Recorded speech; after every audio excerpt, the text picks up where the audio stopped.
بسم الله الرحمن الرحيم. ألم تر إلى الذين أوتوا نصيبا من الكتاب يدعون إلى كتاب الله ليحكم بينهم ثم يتولى فريق منهم وهم معرضون ذلك بأنهم قالوا لن تمسنا النار إلا أياما معدودات وغرهم في دينهم ما كانوا يفترون فكيف إذا جمعناهم ليوم لا ريب فيه ووفيت كل نفس ما كسبت وهم لا يظلمون. صدق اللہ العظیم. دوستو، پہلی آیت شریفہ کا ترجمہ کرتا ہوں، اسی سے بات سمجھ میں آ گئی. البتہ آپ سے گزارش کروں گا کہ اس میں غور فرمائیں. آپ نے ان لوگوں کو دیکھا، ایک تو اس کا ترجمہ یہ ہو جائے گا، اور دوسرا ترجمہ آپ ان لوگوں کو جانتے ہیں. یہ ترجمہ، دونوں ترجمے اپنی جگہ پر ٹھیک ہیں. آپ نے ان لوگوں کو دیکھا جن کو کتاب کا ایک حصہ عطا کیا گیا ہے، تورات کا علم عطا کیا گیا ہے، اور وہ اللہ کی کتاب کی طرف بلائے جاتے ہیں تاکہ اللہ کی کتاب ان کے درمیان فیصلہ کرے. تو ان میں سے ایک فریق کو آپ دیکھیں گے کہ وہ منہ موڑ کر چل دیتا ہے اور وہ اس سے اعراض برتتے ہیں. یہ ترجمہ تو ہوا اور بالکل ٹھیک ہوا اور آسان سے آسان لفظوں میں ہوا، لیکن بات سمجھ میں نہیں آئی ہوگی آپ کے.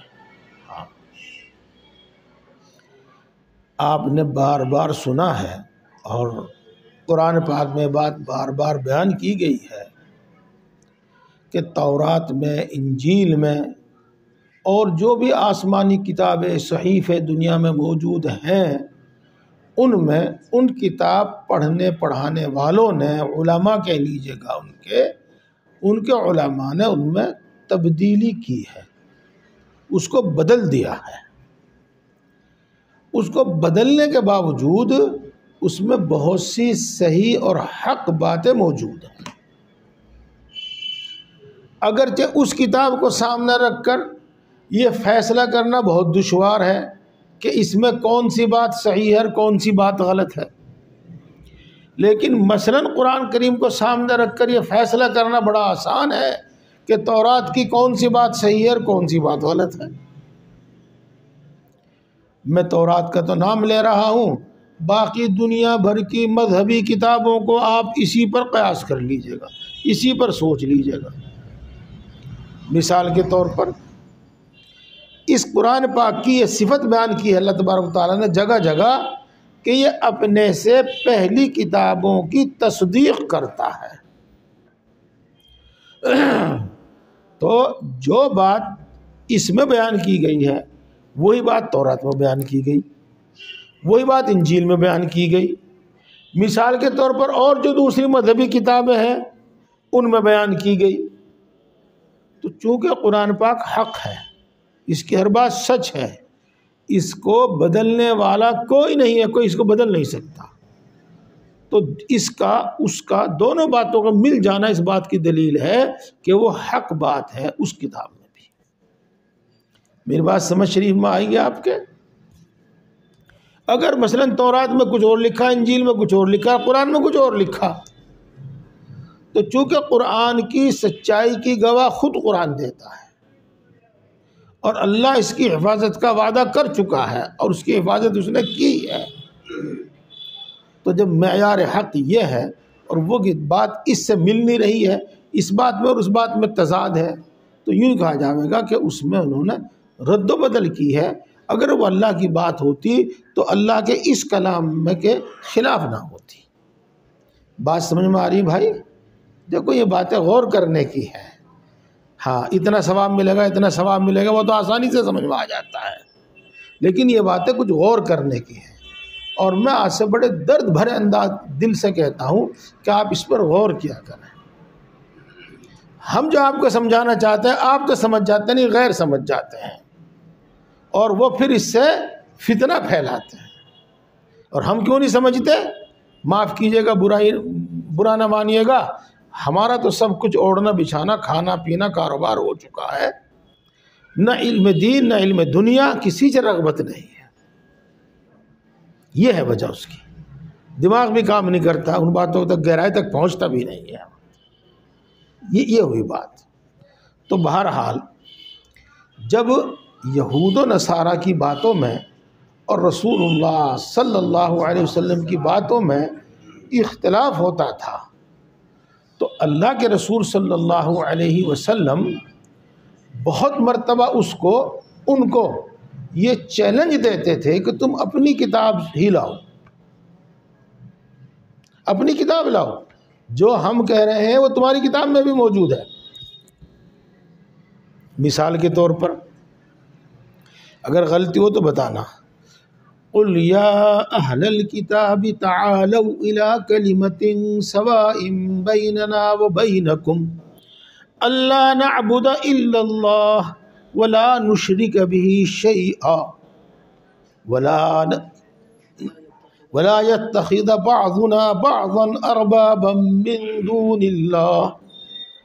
آیت کا ترجمہ اور تفسیر کرنے میں تو وقت لگتا ہے، اس کا حاصل بتا دیتا ہوں میں. اس کا حاصل یہ ہے کہ تورات ہو انجیل ہو، اس کی اصل تعلیم یہ ہے، اور اس میں آج بھی ایسی آیتیں موجود ہیں جو یہ بتاتی ہیں کہ صرف اور صرف اللہ کی عبادت ہوگی، جس کو ہم توحید کہتے ہیں. اس کے باوجود وہ مثلا نصارہ تثلیث کے قائل، 3 خداؤں کے قائل، اور اس کو وہ توحید کہتے ہیں، حالانکہ وہ شرک ہے. اسی طرح اس زمانے میں ایک فرقہ تھا یہودیوں میں جو حضرت عزیر علیہ السلام کو اللہ کا بیٹا اور خدا کہتا تھا. آج اگر موجود نہیں ہے تو اس سے کوئی فرق نہیں پڑتا، اس زمانے میں موجود تھا، اس زمانے میں کسی نے تردید نہیں کی تھی، رد نہیں کیا تھا اس کو. اسی طریقے سے بہت ساری چیزیں ایسی ہوتی ہیں جو مثال کے طور پر قبر کو سجدہ کرتا ہے اور قبر والے سے مرادیں مانگتا ہے، تو یہ عمل مراد مانگنا سیدھا یہ بتاتا ہے کہ یہ اس کو قابل عبادت سمجھتا ہے، اس کو معبود سمجھتا ہے، حالانکہ وہ پڑھتا ہے لا الہ الا اللہ محمد رسول اللہ. جی ایک تو اس کا یہ عمل اور ایک اس کا وہ کلمہ پڑھنا لا الہ الا اللہ، تو ان دونوں باتوں میں بڑا فرق ہو گیا. تو بہرحال یہ میں نے ایک مثال بتائی آپ کو کہ بہت ساری باتیں ایسی ہوتی ہیں کہ جو خود ان کے عمل کو اور ان کے دعوے کو جھٹلاتی ہیں، انہی کی کتابوں میں موجود، اور وہ بات قرآن پاک میں بھی موجود ہوتی ہے. ایک دوسری مثال دیتا ہوں میں آپ کو. پہلے بھی سنایا تھا میں نے قصہ، آج بھی بہت مختصر سے ہی سناؤں گا میں. قرآن پاک میں تو موجود نہیں ہے وہ آیت شریفہ اس وقت، لکھا ہے کتابوں میں کہ وہ پہلے تھی، موجود تھی اس میں، لیکن اس کی تلاوت منسوخ ہو گئی تھی. منسوخ ہونے کا مطلب انشاءاللہ چلو پھر بتائیں گے، نہیں تو آج بات کہیں کی کہیں چلی جائے گی. منسوخ کر دی گئی تھی اس کی تلاوت، اور حکم باقی ہے اس کا، اور وہ یہ ہے کہ شادی شدہ مرد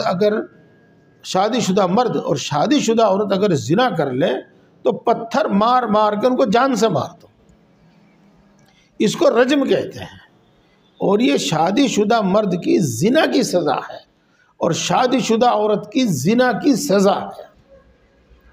تورات میں بھی یہ سزا موجود ہے، لیکن وہ اس کو چھپا کر رکھتے تھے. اگر کوئی غریب آدمی ہوتا تھا تو اس کو یہ سزا دے دیتے تھے، اور اگر کوئی مالدار ہوتا تھا، کوئی عہدے والا ہوتا تھا تو اس کو کچھ اور سزا دے دیتے تھے. مثال کے طور پر منہ کالا کر دیا اور وغیرہ وغیرہ، اس طرح کی بات کرتے تھے. اسی طرح کا ایک معاملہ رسول اللہ صلی اللہ علیہ وسلم کے زمانے میں یہودیوں کے درمیان پیش آیا کہ ایک بڑی حیثیت کا آدمی تھا، اس کا زنا ثابت ہوا تو وہ اس کو رجم کی سزا، پتھر مار مار کر جان سے مارنے کی سزا نہیں دینا چاہتے تھے۔ تو اس سے بچنے کے واسطے انہوں نے حیلہ یہ کیا کہ تم یہ معاملہ محمد صلی اللہ علیہ وسلم کے پاس لے جاؤ، اگر وہ رجم کا فیصلہ کریں تو ان کا فیصلہ مت ماننا، واپس آ جانا، اور اگر وہ کوئی اور سزا دینے چاہیں ہلکی پھلکی تو مان لینا، اور اگر کوئی ہمارے درمیان میں ہمارے علماء، ہمارے فلاں مفتیان کرام، حاکم عوام کوئی اعتراض کریں گے تو ہم یوں کہہ دیں گے بھائی تو محمد کا فیصلہ ہے، آج کل تو انہی کی چل رہی، آج کل تو ہمیں انہی کی ماننی پڑ رہی، ہم یوں کہہ دیں گے۔ انہوں نے یہ طے کر کے اپنے آدمی رسول اللہ صلی اللہ علیہ وسلم کے پاس بھیجا۔ جب رسول اللہ صلی اللہ علیہ وسلم کے سامنے بات آئی تو آپ تو اللہ کے نبی تھے، آپ کو تو علم اللہ کی طرف سے ملتا تھا، سب سے پہلے آپ نے یہ سوال کیا کہ تمہاری کتاب تورات میں اس کے بارے میں کیا حکم موجود ہے؟ تو جناب سب پہ خاموشی طاری ہو گئی۔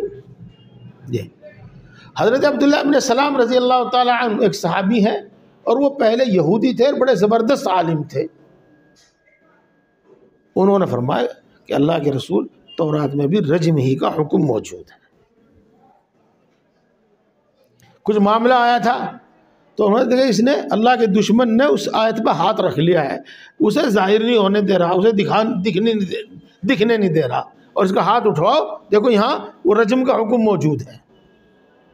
یہ ہوا۔ یہ دو مثالیں میں نے آپ کو قرآن پاک سے ہی، ایک حدیث پاک سے اس لیے دی ہیں کہ بہت سی صحیح باتیں ان غلط کتابوں میں بھی موجود ہیں، اور امید ہے کہ ان دو مثالوں سے آپ میری بات اچھی طرح سمجھ گئے ہوں گے۔ تو بہت مرتبہ جب رسول اللہ صلی اللہ علیہ وسلم سے وہ بحث کرتے تھے، جس کو آج کل مناظرہ کہہ دیتے ہیں، ہمارے ہاں مناظرہ کہتے ہیں، تو آپ تورات ہی کا حوالہ دیتے، وہی بات ان کے سامنے کہتے کہ تم اپنی اس بات پر آ جاؤ اور یہ بات تمہارے درمیان متفق ہے، مان لو، یہ تو وہ اس کے باوجود کہ ان کی کتاب میں موجود تھی مانتے نہیں تھے۔ دیکھو اب میں ترجمہ کروں گا تو آپ خود بات سمجھ جائیں گے۔ کیا آپ نے ان لوگوں کو دیکھا جن کو کتاب کا ایک حصہ عطا کیا گیا، تورات کا علم عطا کیا، اور ان کو اللہ کی کتاب کی طرف بلایا جاتا ہے تاکہ ان کے درمیان فیصلہ کریں، تو پھر بھی ان میں سے ایک فریق یعنی کچھ لوگ منہ موڑ کر چل دیتے ہیں اور وہ اس حکم سے اعراض کرتے ہیں۔ اب بات سمجھ میں آ گئی ہوگی۔ یہ دیکھو، اس کو کہتے ہیں ماننے کے باوجود جاننے کے یعنی جاننے کے باوجود نہ ماننا، جاننے کے باوجود نہ ماننا ان کی ایک عام عادت تھی۔ جب بھی کوئی معاملہ آتا رسول اللہ صلی اللہ علیہ وسلم ان کو لاجواب کرتے۔ اس سے پہلے بھی کئی جگہ اس کا تذکرہ آیا ہے۔ یہ ہوا تو وہ ایسا کیوں کرتے تھے؟ ان کی کتاب میں بھی حکم موجود، اور موجودہ رسول صلی اللہ علیہ وسلم کو بھی بھی بتا رہے ہیں ان کو کہ اللہ کا حکم یہ ہے، اور پھر بھی نہیں مانتے تھے۔ تو ایسا کیوں کرتے تھے وہ؟ اس کا سبب کیا تھا؟ تو اس کو اور دھیان سے سنیو آپ، اور اس کو اپنے دل میں اتاریو آپ۔ میں پہلے اس کا حاصل آپ کے دل اپنی زبان میں بتاؤں کہ وہ آخرت سے غافل تھے، آخرت کے حساب کتاب سے غافل تھے، آخرت کی سزا سے بے خوف تھے، جہنم کی سزا سے بے خوف تھے، اور اپنی کتاب کے برخلاف یعنی جو ان کی کتاب میں لکھا ہوا ہے اس کے برخلاف اور سب کچھ کے برخلاف یوں کہا کرتے تھے ہم جہنم میں جا ہی نہیں سکتے، ہم تو کچھ بھی کریں، ہم تو یہودی ہیں، ہم تو سیدھے جنت میں جائیں گے، ہم کچھ بھی کریں، ہم تو نصارہ ہیں، ہم تو سیدھے جنت میں جائیں گے۔ اللہ معاف کرے، جیسا کہ آج کل ہمارے کچھ بھائی بھی اسی دھوکے میں مبتلا ہیں، اور کچھ کچے پکے واعظ بھی اسی طرح کی بات کرتے رہتے ہیں، اور بات پوری نہیں سمجھاتے. ہم جہنم میں جانے کے نہیں، اگر ہم گئے بھی تو ہم تو تھوڑے سے دن جائیں گے بس، نکل کے پھر جنت میں چلے جائیں گے.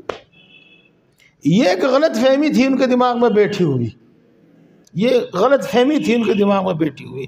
اس غلط فہمی کی بنا پر وہ جاننے کے باوجود مانتے نہیں تھے. چنانچہ آگے اللہ تبارک و تعالیٰ اسی کو فرماتے ہیں، ذَلِكَ بِأَنَّهُمْ قَالُوا،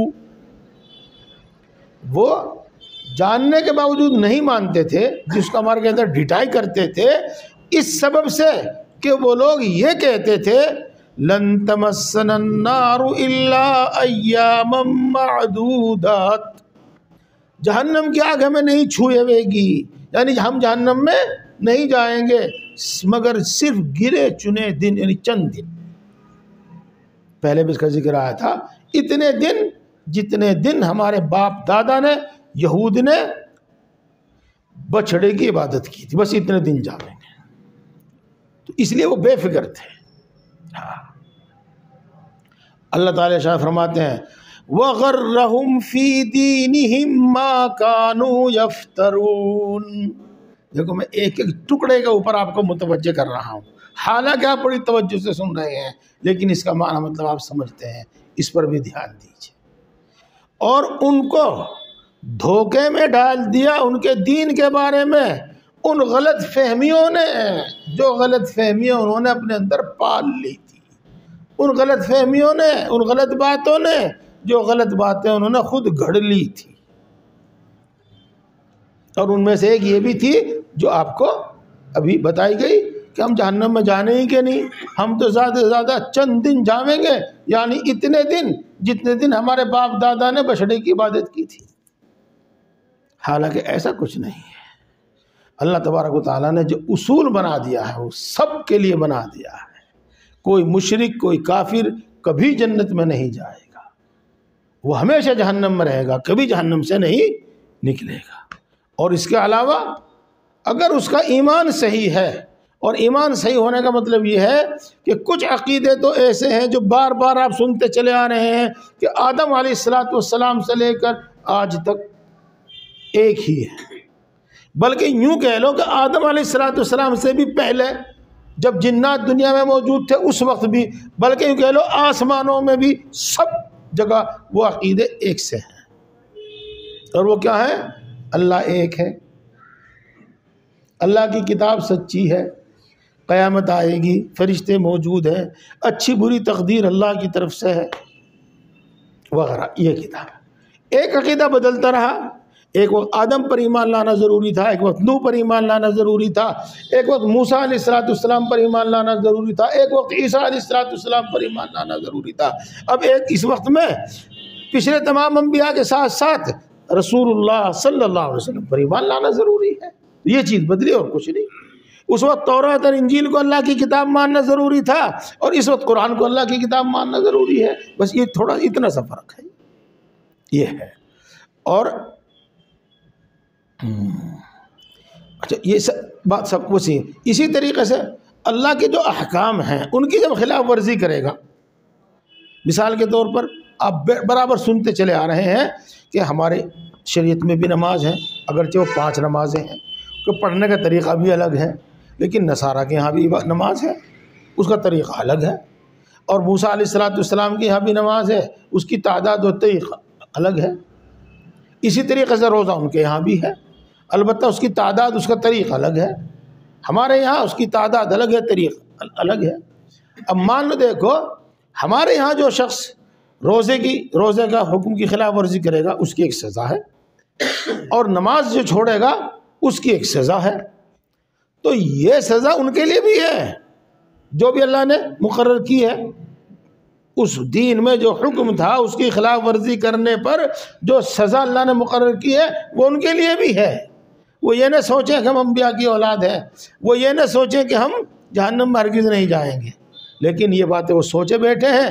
اس غلط فہمی نے ان کو دین کے بارے میں دھوکے میں ڈال دیا. بات پوری ہو گئی.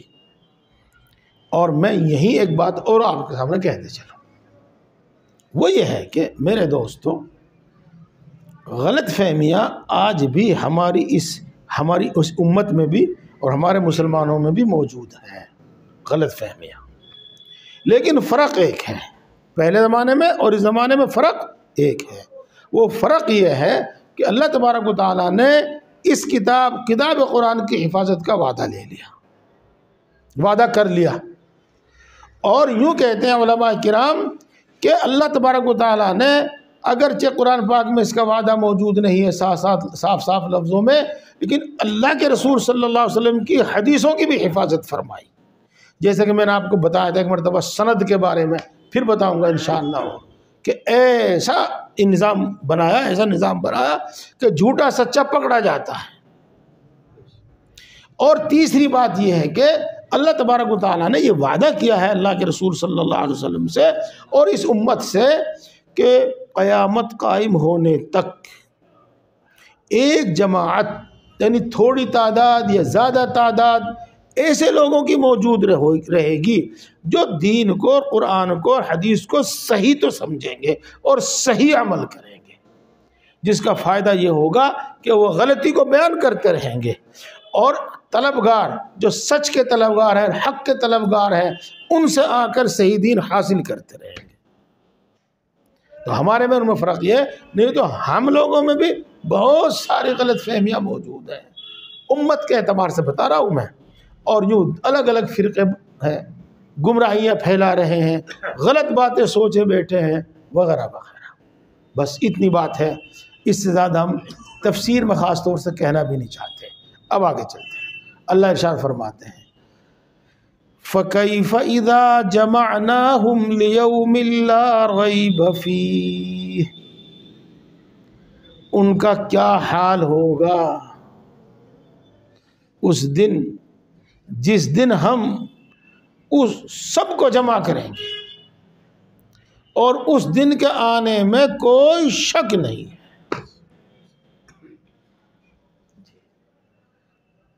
کیا حال ہوگا ان کا اس دن جس دن ہم سب کو جمع کریں گے اور اس دن کے آنے میں کوئی شک نہیں ہے، اور وہ کون سا دن ہے؟ قیامت کا دن، حساب کا دن، بدلے کا دن۔ اگلی آیت بھی دھیان دیجئے، مجھے دیکھیے اور اگلی آیت بھی دھیان دیجئے، وَوُفِّيَتْ كُلُّ نَفْسٍ مَّا كَسَبَتْ وَهُمْ لَا يُظْلَمُونَ، اور ہر انسان کو اس کے کیے ہوئے کا پورا پورا بدلہ دیا جائے گا اور ان پر ظلم بالکل نہیں کیا جائے گا۔ اس کے کیے کا پورا پورا بدلہ دیا جائے گا اور ظلم نہیں کیا جائے گا۔ ہاں، کوئی یہ سمجھ بیٹھے کہ مجھے عذاب نہیں ہوگا، کوئی یہ سمجھ بیٹھے کہ ہمیں سزا نہیں ہوگی، ہم تو یہ ہے، ہم تو وہ ہیں، ہم تو فلاں بزرگ کی اولاد میں ہیں، ہم نے تو فلاں بزرگ سے بیعت کی ہے اور ان کے بارے میں اللہ کا وعدہ ہے کہ ان کے ماننے والوں کو اللہ قبر عذاب جہنم میں نہیں بھیجے گا، نہ معلوم کیا غلط فہمی۔ نہیں، جس کو اللہ تبارک و تعالیٰ معاف نہیں کرے گا تو اس کو اس کے عمل کا پورا پورا بدلہ دیا جائے گا اور اس پر کوئی ظلم نہیں کیا جائے گا۔ نیک اعمال میں ظلم یہ ہے کہ زیادہ عمل کرے تھوڑا ثواب دے دے، ایسا نہیں ہوگا، بلکہ پورے سے بھی بڑھ کر اللہ تبارک و تعالیٰ 10 گنا 700 گنا یا اس سے بھی زیادہ عطا فرماوے گا ثواب۔ اور برے میں سزا میں ظلم یہ ہے کہ تھوڑا برا کام کرے زیادہ سزا دے دے، تو ایسا نہیں ہوگا، بلکہ اللہ تعالیٰ بکثرت معاف فرماوے گا اور سزا دے گا بھی تو اس کے جرم سے زیادہ سزا نہیں دے گا۔ بات پوری ہو گئی یہاں تک، بات پوری ہو گئی یہاں تک۔ اچھا، اب یہ بتائیے منٹ کیا ہیں؟ اگلی بات شروع کروں تو لمبی ہوگی، 15 منٹ ہیں ابھی؟ اچھا شروع کرتے ہیں۔ اگلی ایک آیت شریفہ ہے، اس کی پوری تفسیر انشاءاللہ العزیز اگلے ہفتے ہوگی۔ اس وقت میں آپ کو تھوڑی سی بات بتاتا ہوں، اور اس لیے بتاتا ہوں کہ کچھ تو ابھی وقت باقی ہے، اور دوسرے اس لیے کہ اگلے ہفتے میں پھر بات زیادہ لمبی ہو جائے گی، اور میں بلکہ قرآن پاک تو بند کرتا ہوں، اور وہ شان نزول جو آپ سنتے رہے ہیں، شان نزول وہ آج بیان کرتا ہوں اور اگلے ہفتے میں تفصیل بیان کروں گا اور شان نزول کی طرف اشارہ کر دوں گا۔ بات آپ کو بھی آج بھی میں پوری بتا دوں گا۔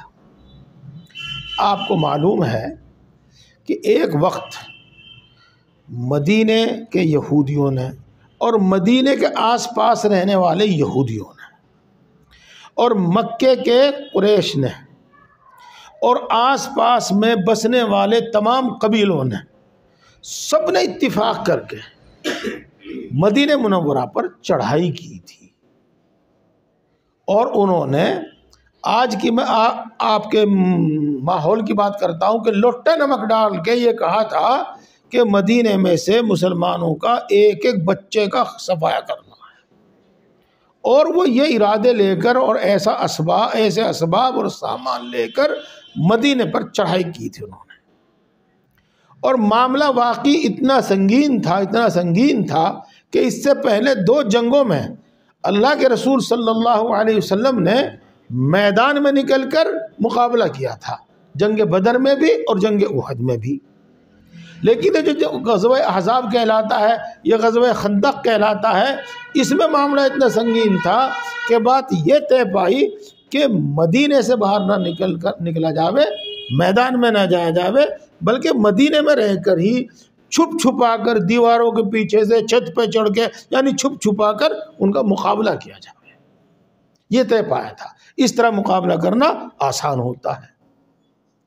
اور پھر یہی موقع تھا جس موقع پر رسول اللہ صلی اللہ علیہ وسلم نے خندق کھودی تھی، خندق۔ اور خندق کا قصہ بھی اس طرح پر ہے کہ مدینہ منورہ 3 طرف سے تقریباً پہاڑوں سے اس طرح گھرا ہوا ہے کہ ادھر سے کسی کے آنے کا آسانی سے کسی کے آنے کا امکان نہیں ہے۔ البتہ کچھ علاقہ ایسا تھا جس کو ہم کہہ سکتے ہیں ہموار علاقہ، کہ وہاں سے فوج آسانی سے اندر مدینے میں داخل ہو سکتی تھی۔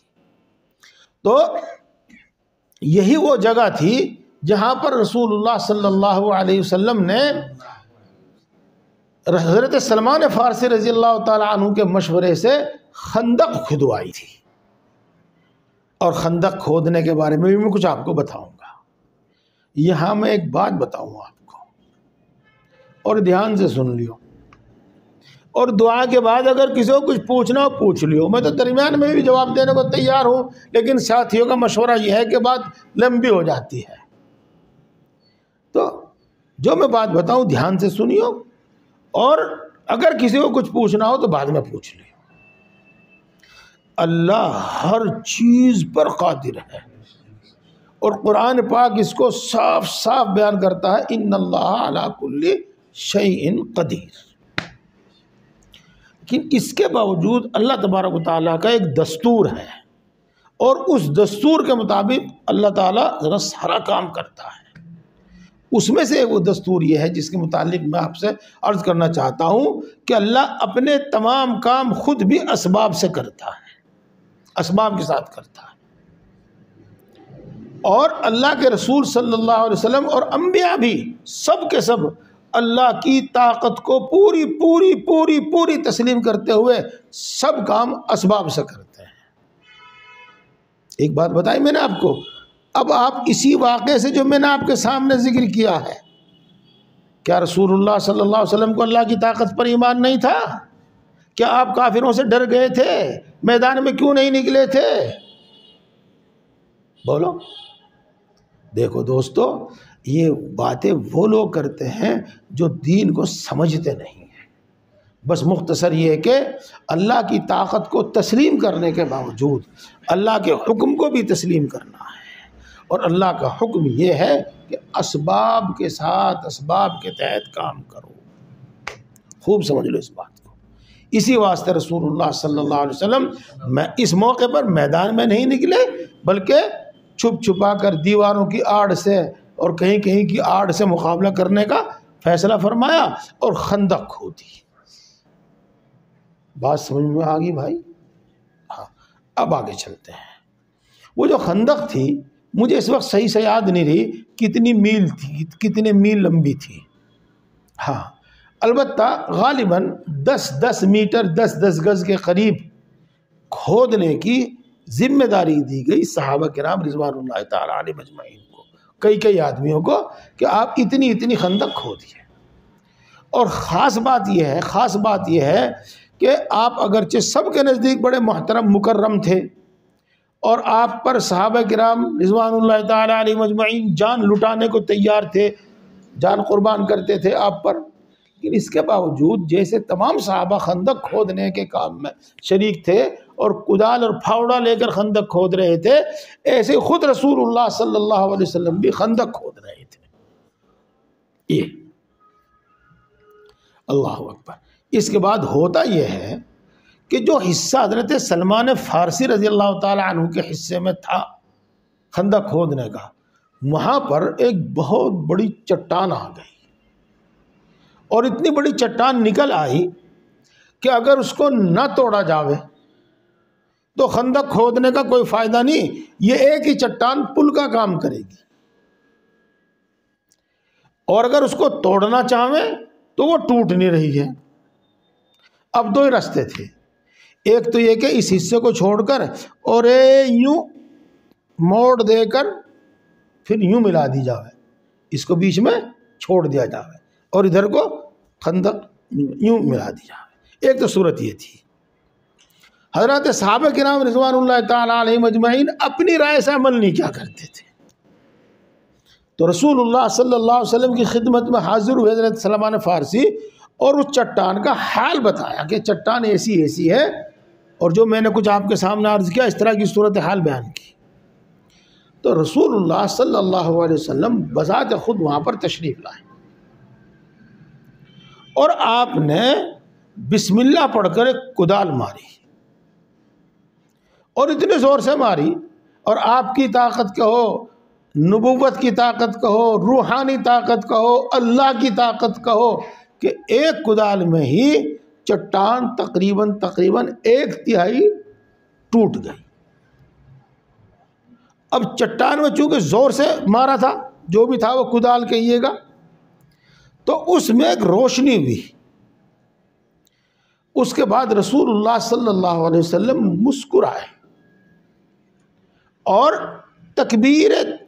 نعرہ تکبیر آپ نے بلند کیا، اور آپ کی زبان سے تکبیر سن کر صحابہ کرام رضوان اللہ تعالی علیہ مجمعین نے بھی نعرہ تکبیر بلند کیا۔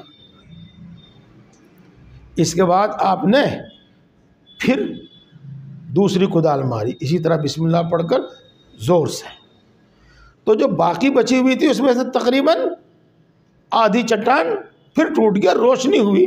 رسول اللہ صلی اللہ علیہ وسلم مسکرائے اور اللہ اکبر کہا، اور آپ کا اللہ اکبر سن کر صحابہ کرام رضوان اللہ تعالی علیہ مجمعین جو موجود تھے انہوں نے بھی نعرہ تکبیر اللہ اکبر بلند کیا۔ اس کے بعد تیسری کدال ماری تو چٹان کا جو باقی حصہ تھا وہ بھی ٹوٹ کر الگ ہو گیا، اور خندق جس طریقے سے پیچھے سے سیدھی چلی آ رہی تھی اس طریقے سے یہاں پر بھی وہ بالکل سیدھی ہو گئی، اور جتنی گہری کھودنی تھی یہاں پر بھی اتنی گہری کھود دی گئی۔ جب اس سے فارغ ہو گئے تو صحابہ کرام رضوان اللہ تعالی علیہ مجمعین نے مسکرانے کی وجہ پوچھی اور تکبیر کہنے کی وجہ پوچھی، تو رسول اللہ صلی اللہ علیہ وسلم نے ارشاد فرمایا کہ جب میں نے پہلی کدال ماری اور روشنی ہوئی تو مجھے ہیرا یمن کے محلات نظر آئے، برابر میں ملک یمن ہے نا، یمن آج بھی، وہاں کے محل نظر آئے، اور جبریل نے مجھے یہ کہا کہ آپ کی امت ان محلوں کو فتح کرے گی، یعنی ملک یمن آپ کی امت فتح کرے گی۔ تو میں مسکرایا اور خوشی میں نے اللہ اکبر کہا، اور جب میں نے دوسری کدال ماری اس میں روشنی ہوئی تو مجھے فارس کے، ایران اب تو اتنا چھوٹا سا ہے، اس زمانے میں یہ بہت بڑا ملک تھا، بہت بڑی حکومت تھی، اس زمانے کی سپر پاور تھی۔ تو جب مجھے اس کے محلات نظر آئے اور جبریل نے مجھے کہا کہ آپ کی امت ان محلوں کو فتح کرے گی، یعنی ملک فارس کو آپ کی امت فتح کرے گی، تو میں نے خوشی میں اللہ اکبر کہا۔ اس کے بعد جب میں نے تیسری کدال ماری تو روم آج کل اس کو اٹلی کہتے ہیں، اب تو وہ اتنا سا ہے، اتنا سا نخون کے برابر چھوٹا سا ملک ہے۔ اس زمانے میں وہ دنیا کی سپر طاقت تھی، دوسرے نمبر کی۔ پہلے نمبر کی سپر طاقت فارس اور دوسرے نمبر کی سپر طاقت روم تھی۔ تو مجھے وہاں کے محل نظر آئے اور جبریل نے مجھے بتایا کہ آپ کی امت ان محلوں کو فتح کرے گی، تو میں نے خوشی میں نعرہ تکبیر بلند کیا۔ تو دوستو، مجھے کچھ بیماری ہو گئی ہے یہ، یا کچھ ضروری سمجھتا ہوں میں اس بات کو کہ بعض باتیں ایسی ہیں جن کی طرف بہت دھیان دینے کی ضرورت ہے، جتنی توجہ مزید توجہ کرنے کی ضرورت ہے۔ یہ بے سر و سامانی کا عالم کہ کسی کے پیٹ پر 2 پتھر بندھے ہوئے ہیں، کسی کے پیٹ پر 1 پتھر بندھا ہوا ہے، کوئی 3 دن سے بھوکا ہے، کوئی 4 دن سے بھوکا ہے۔ یہ تو حال ہے۔ اور تلواریں ان کے پاس نہیں ہیں، گھوڑے ان کے پاس نہیں ہیں، تیر ان کے پاس نہیں ہے، عرب کی ایک چھوٹی سی طاقت سے یہ مقابلہ کرنے کے قابل نہیں ہے، میدان میں نکل کر اسے لڑنے کے قابل نہیں ہے، چھپ چھپا کر ان کا مقابلہ کرنا چاہ رہے ہیں، اور خواب دیکھ رہے ہیں یمن کو فتح کرنے کے، خواب دیکھ رہے ہیں روم کو فتح کرنے کے، خواب دیکھ رہے ہیں فارس کو فتح کرنے کے۔ تو چونکہ صحابہ کرام رضوان اللہ تعالیٰ علیہ مجمعین آپ کو نبی مانتے، آپ کی ہر بات کو سچ مانتے، تو ان کو تو اس بات میں کوئی بھی شک و شبہ نہیں ہوا، اور انہوں نے تو اس بات پر یقین کیا، کوئی شک و شبہ نہیں کیا۔ البتہ منافقین نے مذاق اڑانا شروع کر دیا، البتہ آس پاس کے کمزور طبقے کے کافر جو تھے، وہاں تک جب بات یہ پہنچی انہوں نے مذاق اڑانا شروع کر دیا۔ گھر میں تو کھانے کو دانے نہیں، بادشاہت کے خواب دیکھ رہے، اس طرح کا مذاق اڑانا شروع کر دیا۔ اور دیکھو، ہر زمانے میں اہل حق میں بھی ہر طرح کے علم و عقل کے لوگ ہوتے ہیں۔ بعض صحابہ تھے جو بڑے سیدھے سادے تھے، بہت بھولے بھالے تھے، وہ اگرچہ اللہ کی رسول کی بات میں یقین وہ شک بالکل نہیں کرتے تھے، پورا یقین کرتے تھے، لیکن بہرحال ان کو اس قسم کی باتیں سن کر تکلیف ہوتی تھی، منافقین ہمارا مذاق اڑا رہے، کافر ہمارا مذاق اڑا رہے۔ اللہ تبارک و تعالیٰ ان لوگوں کی، اس قسم کے لوگوں کی تسلی کے واسطے آیت شریفہ نازل فرما دیتے تھے۔ تو اس موقع پر ہی یہ آیت شریفہ نازل فرمائی، قل، آپ اعلان کر دیجئے گا۔ قل کا ترجمہ کہنے کا بھی ہے، لیکن یہاں کہنا ترجمہ نہیں ہے، یہاں اعلان، آپ اعلان کر دیجئے گا، اور آپ مسلمانوں کو یہ دعا کے طور پر سکھا بھی دیجئے گا۔ کیا؟ اللہم مالک الملک، اے اللہ تو ہی حکومت کا مالک ہے، تو ہی ملک کا مالک ہے۔ یہ دیکھو، اس میں کچھ عربی گرامر ہے، ان عربی گرامر کے اعتبار سے میں تذکر کرتا ہوں۔ اے اللہ تو زمین کی ساری حکومت کا تنہا مالک ہے۔ اللہم مالک الملک تؤتی الملک من تشاء وتنزع الملک ممن تشاء، تو جس کو چاہتا ہے حکومت عطا کر دیتا ہے، اور تو جس سے چاہتا ہے حکومت چھین لیتا ہے۔ وَتُعِزُّ مَن تَشَاءُ وَتُذِلُّ مَن تَشَاءُ، تو جس کو چاہتا ہے عزت دیتا ہے، اور جس کو تو چاہتا ہے ذلت دیتا ہے۔ باقی تفسیر پھر کروں گا، بس اللہ نے یہ آیت شریفہ نازل کر کے اس کا جواب دیا جو منافقین کہہ رہے تھے، جو کافرین کہہ رہے تھے کہ دراصل جس کو حکومت ملتی ہے وہ خدا کے عطا کرنے سے ملتی ہے، اور اللہ تبارک و تعالیٰ جب چاہتا ہے بڑی بڑی سپر طاقتوں سے، بڑی بڑی طاقتوں سے حکومت چھین لیتا ہے، اور جب چاہتا ہے کمزور سے کمزور، کمزور سے کمزور لوگوں کو بادشاہ بنا دیتا ہے اور حکومت ان کو عطا کر دیتا ہے۔ یوں تو آپ تاریخ میں سینکڑوں ہزاروں واقعات اس طرح کے پڑھیں گے، لیکن میں آپ کو 2 بات قرآن پاک ہی کی بتاتا ہوں۔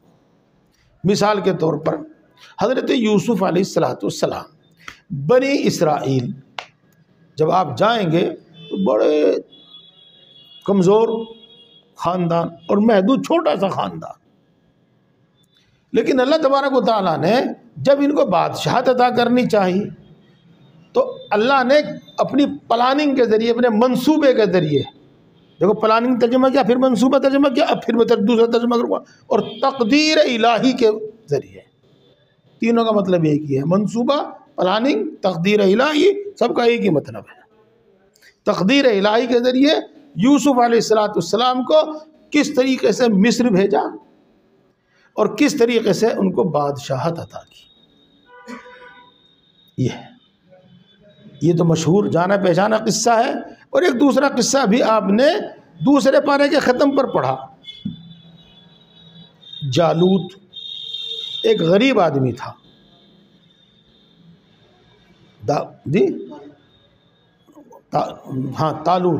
طالوت ایک غریب آدمی تھا، اس سے بڑے بڑے مالدار اور بڑے بڑے دگج لوگ پڑے ہوئے تھے جو اس امید میں تھے کہ ہمیں بادشاہت ملے گی، لیکن اللہ تبارک و تعالیٰ نے اپنے حکم سے کہا طالوت کو بادشاہ بناؤ۔ ہم نے طالوت کو بادشاہ مقرر کر دیا۔ جو وہ یوں کہتے تھے کہ یہ کیسے بادشاہ کر سکتا ہے، نہ اس کے پاس علم ہے، نہ اس کے پاس دولت ہے، نہ اس کے پاس افراد ہیں، یہ بادشاہت کیسے کر سکتا تھا، یہ تو بادشاہت کا اہل ہی نہیں ہے۔ اللہ نے فرمایا ہم نے طے کر دیا تو کرے گا یہ بادشاہت، اور پھر اس کے بعد تمام اسباب، تمام سامان جو حکومت کے واسطے درکار ہوتے ہیں اللہ نے ان کو عطا کر دیا۔ تو اللہ جس کو چاہتا ہے حکومت عطا کر دیتا ہے۔ یہ بات آپ نے سن لی۔ اب اسی کے ساتھ ایک اور، وہاں تک آپ کا ذہن پہنچ گیا ہوگا، لیکن پتہ نہیں پہنچا کہ نہیں پہنچا، میں خود پہنچا دوں ذرا سا۔ مومنوں کو چاہیے، مسلمان کو چاہیے، کہیں بھی ہو، کسی بھی حالت میں ہو، نا امید نہ ہو، بالکل نہ ڈرے، کسی طاقت سے نہ ڈرے، کتنی بھی بڑی طاقت ہو ہرگز نہ ڈرے، ہرگز نہ ڈرے، ہرگز نہ خوف کھاوے، نہ ڈر کر جیوے، نہ ڈر کر اپنا ایمان چھوڑے، نہ ڈر کر اپنے دین کے احکام چھوڑے۔ بڑی مان لو دو ہی باتیں ہو سکتی ہیں، یا تو موت آ جاوے، تو یاد رکھنا ایک موت ہے جس کو کہتے ہیں شہادت کی موت، مثلا کوئی قتل کر دے ناحق، آگ میں ڈال دے ناحق، اس کو شہادت کی موت کہتے ہیں، چاہے اس نے کتنی بھی بے دردی سے قتل کیا، چاہے اس نے زندہ آگ میں جلایا، لیکن حدیث پاک کی روح سے سب سے کم تکلیف شہید کو ہوتی ہے روح نکلنے میں، سب سے کم تکلیف شہید کو ہوتی ہے روح نکلنے میں، چاہے اس کو آگ میں جلایا گیا ہو، چاہے اس کو برچھوں سے، تلواروں سے 100 زخم لگا کر جان سے مارا گیا ہو۔ یہ یاد رکھنے کی بات ہے۔ چارپائی پہ پڑنے والے کو کتنی تکلیف ہو، چارپائی پہ مرنے والے کو کتنی بھی تکلیف ہو، لیکن جو شہید ہوتا ہے نا، شہید، اس کو سب سے کم تکلیف ہوتی ہے۔ ایک تو یاد جانی جائے گی بس، اور کیا ہوگا۔ اور اللہ تبارک و تعالیٰ جب چاہیں گے پچھوا سے پروا اور پروا سے پچھوا کریں گے، ہوا کا رخ بدلیں گے، سب کچھ الٹ پلٹ ہوتا چلا جائے گا۔ انشاءاللہ باقی تفسیر پھر ہوگی۔ اللہ تبارک و تعالیٰ